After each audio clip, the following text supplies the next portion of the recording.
it's Michelle from the Tracy Motherhood. Today I am going to be talking to you guys a bit about the adoption fees and the adoption expenses that I have. I haven't actually added it all up, but I will keep a running total somewhere around my head so you guys can see it as I add it up after this video. So I just want to give you guys an idea of what expenses I will have in Canada with this adoption, just so you can see how expensive it can be. Depending on where you live. Like I'll talk about it later, but I have like different expenses because I don't live in the city. So I'll talk about that. I will be doing an adoption fundraiser and I'm hoping to raise $10,000, which should cover my agency fees and possibly some of my legal fees. Everything else will be out of pocket. I'm really hoping that I won't have to get a loan for this, which is why I'm doing the fundraiser. With IVF, it was going to cost me $20,000 for one cycle. With this, I'm hoping it will cost me $20,000 total. That's my goal anyway.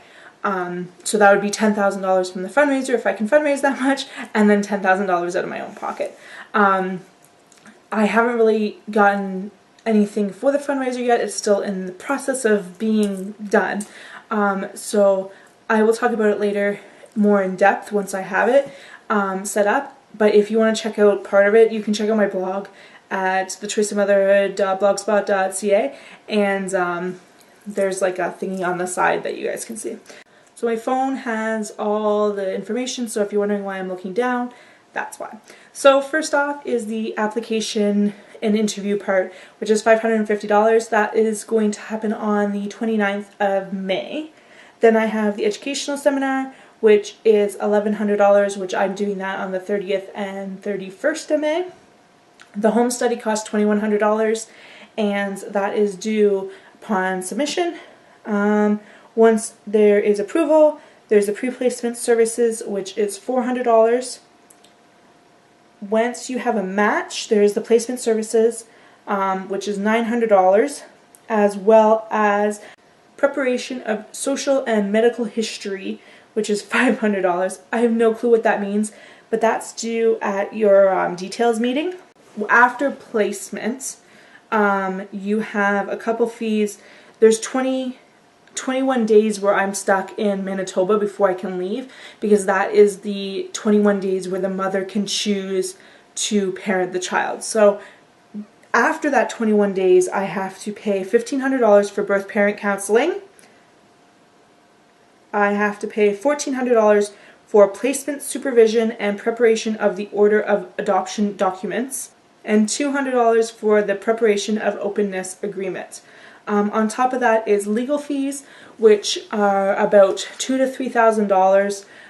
Probably I'm going to round it up to $3,000, and that's in legal fees. So like I said, at this point, whatever this number is, this is what I'm hoping the fundraising will add up to cover my adoption agency fees as well as my legal fees. Now, the additional fees that are different for me. So first off, my trip out in May, I have to pay for a flight, so that's $300, and then I have to pay for a hotel stay, which is $600. Then I will probably have to go out again for the home study, so another flight of $300 plus another $600 in hotel. I'm rounding that up. I'm not sure how many days I'll have to stay there for the home study part. Then on top of that, I have to fly the social worker up here, so that's another $300 round trip. Then once I have a placement, I need to fly out of here, so that's $150 because I won't be most likely returning here. And then I need to pay for a hotel while in the city for 21 days minimum.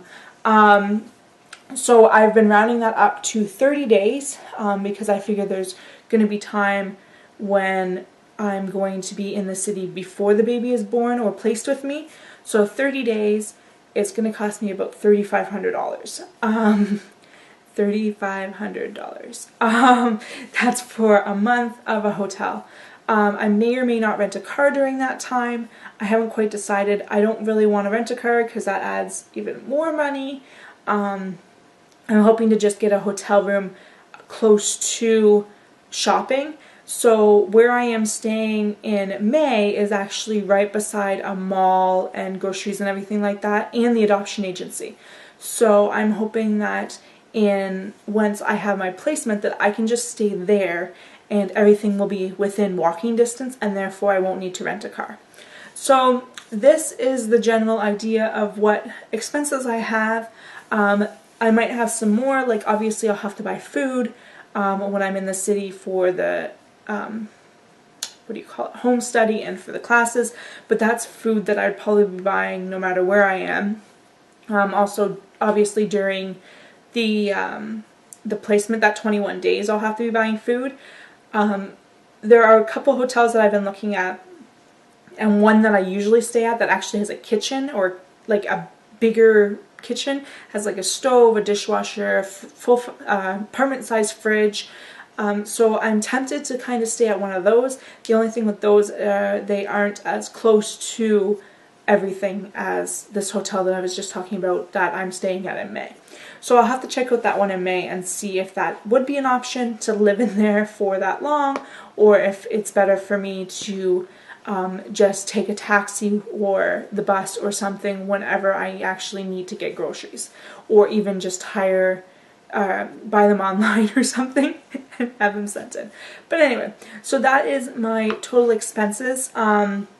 I might have some more with, like, if my mom flies in or my brother flies in to help me, plus obviously all of the cost of actually like car seat, stroller, that kind of stuff, which some of it I'll have to buy beforehand, some of it I'm going to buy in the city, some of it I'm hoping to get as gifts when I get back to Ontario, but I'll worry about that when the time comes. I'm just worried about the agency fees and the legal fees and those flights in between fees. And like I said, I hope I don't have to take a loan. But anyway, so that should give you a rundown on what my adoption expenses are looking like at this point in time. And thanks for watching. Bye.